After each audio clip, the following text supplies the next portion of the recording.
Well, Ravneet Gill of Yes Bank joins us now to take story forward. The exchanges have been informed officially by Yes Bank that they are looking at raising $2 billion via the preferential route. So finally the news is out. Enough of speculation as to who's going to be bidding, who are the bidders. You've openly said that you're looking at raising $2 billion, and these are a list of bidders who essentially have expressed interest. That's right. Let's understand the profile. Very unusual names. These are not the usual names who normally invest in Indian stocks. Yeah. So I think it needs to be seen in the context of the fact, Nikunj, that this was a preferential allotment. And in preferential allotment, there are very strict guidelines in terms of qualification of investors. To first and foremost, if any fund had sold a Yes Bank stock in the last 6 months, then that disqualifies them from participating in this raise. Equally, if you look at the domestic mutual funds, with a 1-year lock-in which comes with the preferential allotment, it makes them ineligible. So we had to work with a more limited client universe. And within that, I thought what was very important to do was, one, solve for size. And second is partners who had an alignment with the strategy of the bank and who could remain long-term partners for us. So to my mind, that is what drove the thinking. And the message that the market should really focus on is that we are raising $2 billion, which is ahead of expectation that anybody had on the street, more than just focusing on the fact that we've gone with a different genre of investors. Okay. The curiosity is centered around one single bid coming from one family or office, Erwin Singh, for $1.2 billion. Yes. Have you done enough and more due diligence about this transaction or this offer? Yes. So obviously, first and foremost, they came and spent a lot of time looking at the bank and diligencing the bank. We had multiple, conversations with multiple stakeholders, local Canadians, obviously the banking system, financial system, checking with other business contacts. And so far, everything that we saw of the investors seemed to pass muster. So I would say that yes, we have dug really deep, tried to satisfy ourselves in every respect. And I also think that in all fairness, the investor should be given the chance to also provide their position in the matter, which I think they will do shortly. The big question really is that do the investors have the wherewithal to be able to bring an investment of that size? And my sense is that they will be able to satisfy the market on that very shortly. Why are you confident? Why do you think this is a proper bid and this is a bid which in last minute cannot be withdrawn? So first and foremost, this is a binding bid that they provided, and this came as you know. There is a bank guarantee attached to it? No, so there's no bank guarantee attached to it, but they have gone to great lengths to show us, what their sources of funding are and what their resources really are, and whether they can meet this requirement or not. And on the basis of what we've been shown, we have every reason to believe that they have the resources to be able to make an investment of this size. Okay. You have informed the stock exchanges that look, you're looking at raising $2 billion and these are the bidders who've shown interest. There is one non-binding bid. What about the other bids? So on the contrary, I think this is what you said was a binding bid. This is a binding bid, sorry. So I think when you do a preferential allotment, it comes only on the back of binding bids. Okay. So I don't think what we have received is really expressions of interest. I mean, these are bids to participate in the fundraise, and to that extent, they're all pretty much on the same lines. And no, so it's not as if the others are just mere expressions of interest. How will the voting right change in this case? Because $1.2 billion coming from an individual means that the ownership and voting rights in the banks will not come in a proportionate manner. So I think what happens really is that even let's say that this stake works out to, for the sake of argument, 25%. Clearly the voting rights will be much lower than that. Okay. Important to understand that there is no desire for control as far as this investor is concerned. They see private sector banks in India as a very strong investment thesis. They want to be long-term investors, but they want to be financial investors. So even if their voting rights were to be curtailed by Reserve Bank of India, I don't think that's a point that which would be a matter of unhappiness for them. So that is, they have already expressed the interest to you that they are looking at capital investment without voting rights. This will not be a last-minute hurdle. No, not at all. So I think even if you look at the binding term sheet, I don't think that they've asked for any specific management rights. Obviously, they have asked for board representation, and if you're making an investment of that size, then board representation I think makes sense.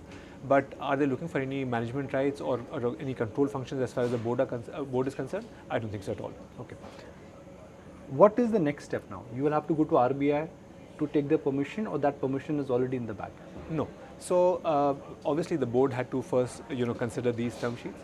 Two of them, this and Citax, which has come in for $500 million, will need RBI approval given the fact that they are above 5%.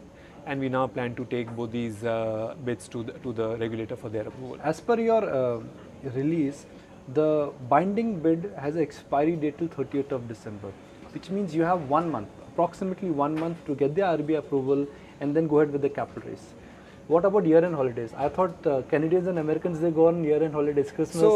So Nikunj, the thing is that, actually the original validity of this bid was 30th November.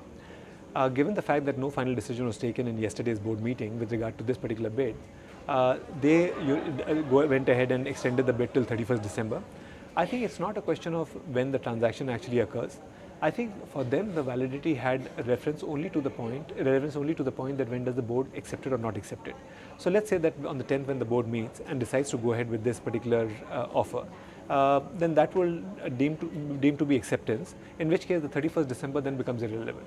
Is it slightly disappointing to see that your existing investors have not shown a big leap of faith in this round of fundraising? So each one of them was very interested, very supportive, but like I said, that if you look at it from the point of view of the preferential allotment, anybody who may have sold the stock in the last 6 months gets precluded from being part of this capital raise, and I think it became a technical issue whereby many of them could not participate. But you've just raised capital 3 months ago. Yes.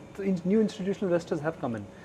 As per your press release, I don't see any of the other names of the new institutional investors you've just issued shares to 3 months ago coming back in round 2. Yes. Again, I think, like I said, some of them would have issues with respect to the 1-year lock-in.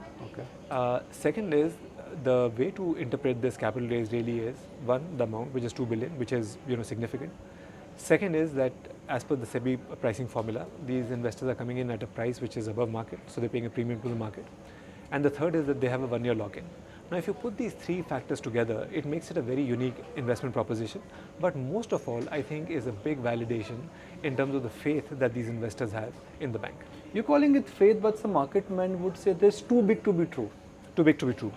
The bids are too big to be true. Yeah, so I think, look, two things. One, the market should not be so quick to pass judgment on this. The mere fact that these are not globally known private equities should not in any way undermine their positioning. At the end of the day, when you talk about a family office, and these are family offices of size, you have to give credit to the entrepreneur for having built up a business that led to the creation of this family office. They understand businesses, they understand investing, and to that extent, I think the level of due diligence that came from them and the precision and incisiveness of the due diligence was of the highest order. So I would say that we feel very happy about the quality of investors we've got on this one. And we have others as well, some of India's finest family offices, some of the other largest and the best known institutional investors. I think it's a mix of big and small. My sense is that going forward, family offices will become the new norm in terms of large capital raisings in this country. It just may be true, actually. I mean, think about so much of capital which is sloshing around in family offices. They need to find better avenues to park their capital when interest rates in the world is almost at zero. So if you look at it from a global standpoint, I think family offices are big capital providers. But people who are based, let's say, in the US, North America and all of that, haven't been that active. My sense is that with this transaction and the visibility that will get upon consummation, it'll open up a whole new era of foreign family offices investing in worthy Indian businesses. If I look at the SEBI formula, considering that there was a big drop in the stock, it came to sub 30 rupees, the average may not be above 80-85 rupees whenever the deal is done. Right. Which means that you've raised capital above 80 a couple of months ago. That's right. This new capital raising will definitely happen below that. That's right. It will happen below book value. Yes.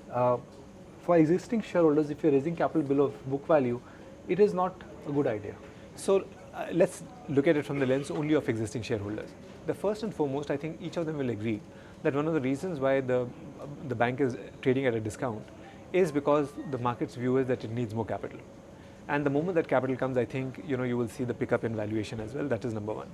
Number two, if I looked at it purely from a bank, which tend to be institutions of public trust, I think we have a very strong responsibility also to shareholders and other stakeholders that we have, depositors most of all. And I think if you look at it from that standpoint, more capital coming in is great news for the bank.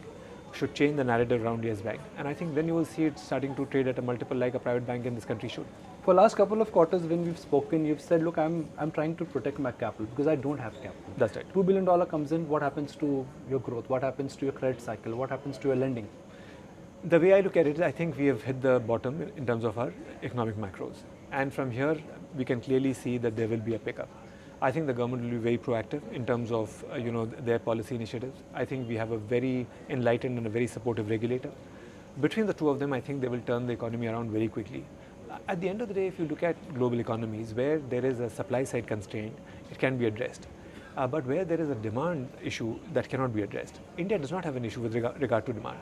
And I think it's a question of rebuilding confidence. I think, and the moment that confidence gets rebuilt and you start seeing some growth in the economic parameters, I think the investment cycle will come right back, which will create a lot of opportunities for a corporate bank like Yes Bank. And then if you see the dislocation that has happened in the whole NBFC space and the fact that there is a little bit of introspection as far as the public sector banks are concerned, I think the playing arena for us has expanded dramatically. And I think with the capital that is coming, we could grow at a very robust pace. PSU banks were also capitalized 2.5 years ago, 80,000 crore. What appeared like a growth capital ended up becoming, a provisioning capital. In Yes Bank's case, when the capital comes in, I'm assuming that will come before 31st of December, how much will be utilized by growth capital, how much will be utilized for provisioning? So the way I'm looking at it is that first and foremost, I would want to get to a level of revenue generation where my pre-provisioning operating profit is enough to look after my provisioning needs. So that is number one. Number two, I think the pace of resolutions will improve.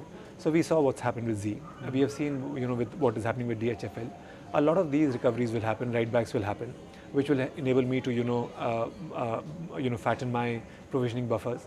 So the way I look at it is that, and the way I see it is that the capital that we are now looking to raise will essentially be growth capital. Okay. If I take the clock back, once upon a time, Yes Bank was growing at 30% plus, way above the industry average. Yes. What could be the new capital for Yes Bank once capital comes in?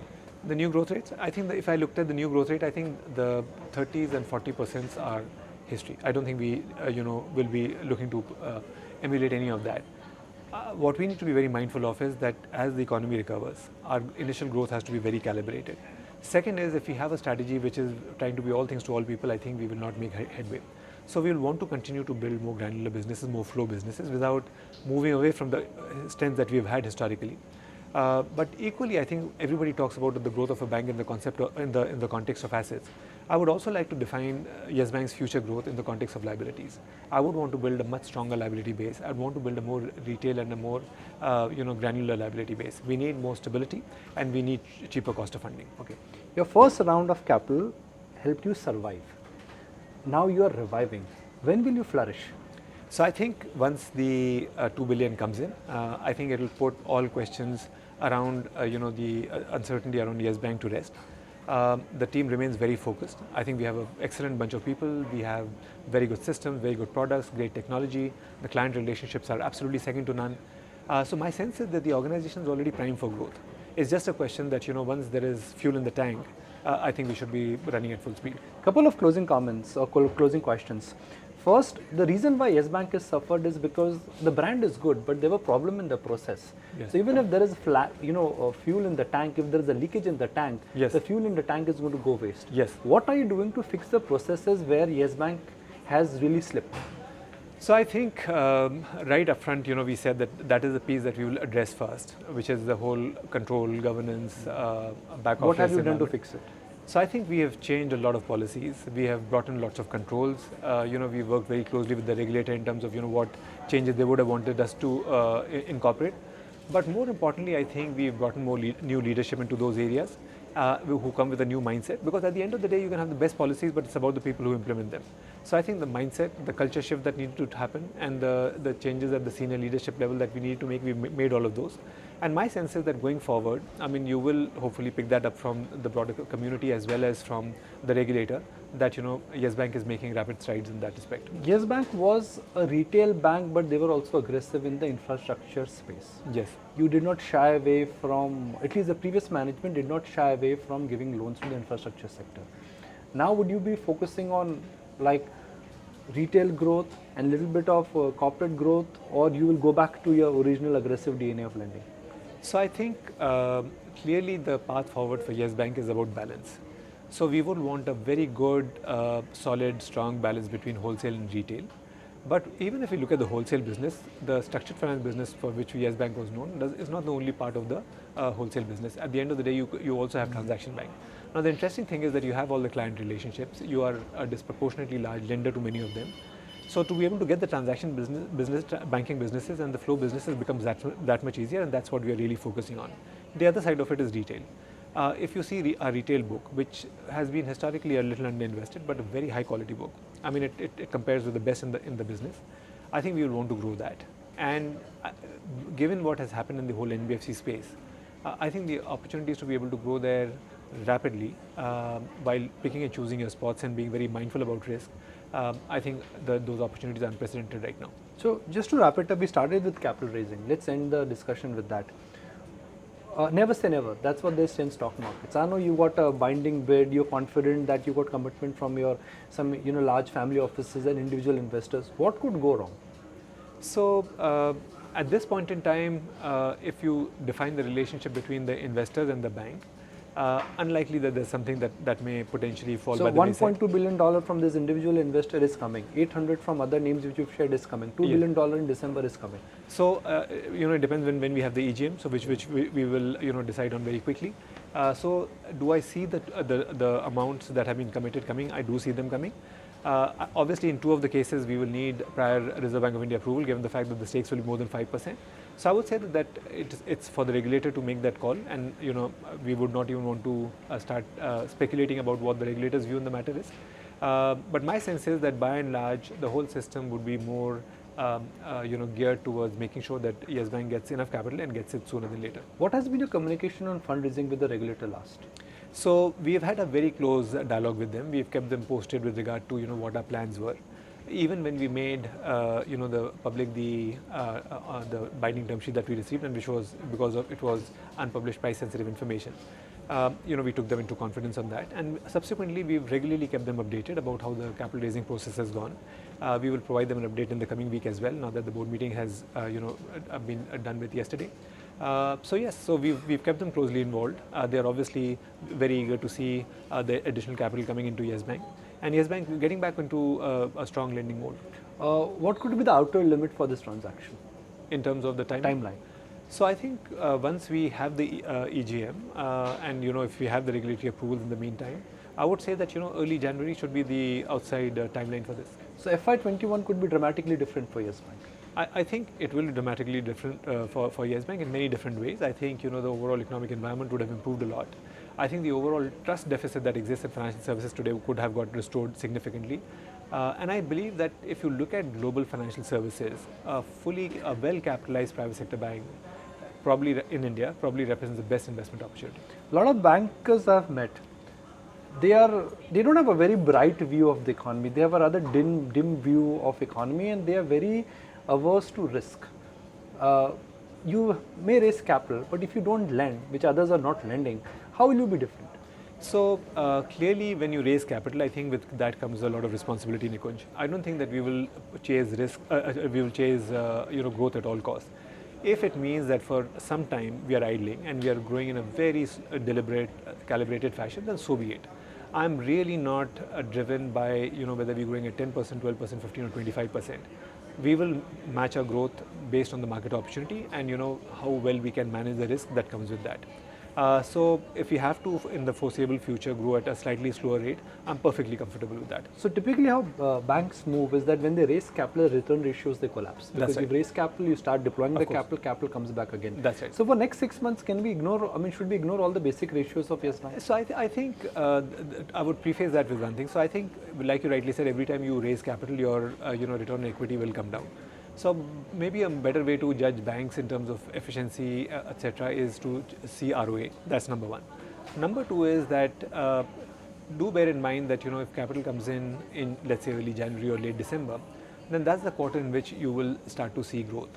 Till such time, we will continue to remain in a consolidation phase. We will make sure that from an asset quality perspective, we have stabilized completely, and we can continue to accrete capital organically. So I would say that let's say if capital comes in late December, early January, then I think the first quarter, within the first quarter of the next calendar year, you could see a different Yes Bank. Why does your NPA commentary change? When I say change, I'm looking at what you indicated a couple of quarters ago. Last time when we met, you said, look, there were problems which I had never foreseen, which is, let's say, CCD account or a Cox and Kings. But after that also, in between our conversation, which is almost 3 months now, we've had an admission from Yes Bank saying that, look, we need to provide for more provisioning. So actually the commentary that we provided was when we announced the second quarter results was that our credit cost guidance was 125 basis points and we were increasing that by another 125 basis points. The reason for that was very simple, Nikunj. If we look at the macros around us, and secondly the stress that real estate particularly has faced, and given that we have a real estate portfolio, we were just factoring that in, that there could be potential slowdowns or slippages as far as that sector is concerned. It had nothing to do with our prognosis on any individual name. It was more a sectoral approach that we were taking, and that sectoral approach was coming on the back of what's happening in the broader macros. So that could linger for next quarter also? So the way we look at it, that wherever we saw stress in our real estate portfolio, it's either already a part of our BB and below book or part of our NPA book. And we don't see any other names out there where we could see an unexpected accident. Do you see a big recovery? Z is an account which has recovered for everybody. There are other accounts also which are looking to reverse. DHFL for instance. That's right. NCLT is now going to pick up some steam after the SR verdict. That's right. Could sizable chunk come back to Yes Bank? Yeah, I personally think that across the board, whether it's industry participants, whether it's the regulators, whether it's the government, I think they also recognize that one way to bring back confidence in the financial services is that there should be faster resolutions and recoveries. I think that pace will pick up. We have effectively not seen any large recoveries for us, but I think that could change very, very quickly. Just to wrap it up with one final question. Walk us through your CASA ratios. Markets always get worried about when a bank gets into trouble, CASA drops. Yeah. There's a run on the bank. Depositors flee their deposits out. What's been the update at your end? So let me give you 2 data points to be able to demonstrate that. Or maybe I can give you 4 maybe, since Yusuf asked me that question. So the first and foremost is that we were at 30.2 in terms of a CASA ratio in quarter 1. We were up to 30.8 in quarter 2, number 1. Yeah. Number 2, despite all the headwinds that the bank faced, our cost of funding actually dropped by 10 basis points quarter on quarter. Which means more money is coming. And cheaper, more importantly, cheaper lower money. rates. Yeah. So I think that is number 2. Number 3 is, if I look at it from the point of view of my retail depositors, in quarter 2, we opened 180,000 new savings bank accounts, which was an all-time high as far as Yes Bank was concerned. The 4th data point is that my new term deposits quarter on quarter were up 39%. So if I look at all these data points, I think the sense I would walk away with is that despite all the challenges that the bank has faced, I think the brand remains strong and we have the trust of retail depositors. So one data point which normally my guest team gives me is that it's impossible to get anything global in the last 7 days of our calendar year. Christmas holidays and New Year holidays. But you are reasonably confident despite that your foreign institution, you will be able to go ahead with your fundraising activity. Yes, so like I said, that it's a function of also when the EGM is. But my sense is that latest I can see is early January. I don't see this process lingering beyond that. Well, I really hope it's a Happy New Year for you and for your shareholders. No, absolutely, and I think it's a Happy New Year for all of industry, of the financial service system, and for the country itself. I really hope the darkest dusk is behind us, and it's a brand new, era and pattern which we're looking at. I actually feel very confident about that prospect, Nikunj. Well, thank you for joining us, and always a pleasure. Thank you so much for your candid, for this candid chat.